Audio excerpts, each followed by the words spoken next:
अस्सलाम वालेकुम, मैं हूं यासिर पीरजादा। आप देख रहे हैं मेट्रो 7 पाकिस्तान। आइए चलते हैं खबरों की जानिब।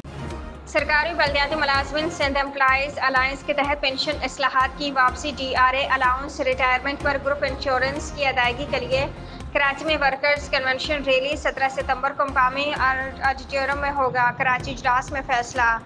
कराची सिंध एम्प्लॉइज अलायंस के तहत सूबे भर में पेंशन इस्लाहात की वापसी, रिटायरमेंट पर ग्रुप इंश्योरेंस की अदायगी, DRA अलाउंस की अदायगी, तनख्वाहों पेंशन में 50% इजाफे के लिए वर्कर्स कन्वेंशन और रैलियों का इनेकाद का सिलसिला जारी है। 15 सितंबर को मीरपुर खास, 16 सितंबर को हैदराबाद और 17 सितंबर को कराची में वर्कर्स कन्वेंशन के इनेकाद के बाद मुतालबात की मंजूरी के लिए वज़ीर आला हाउस पर धरने की तारीख का ऐलान किया जाएगा।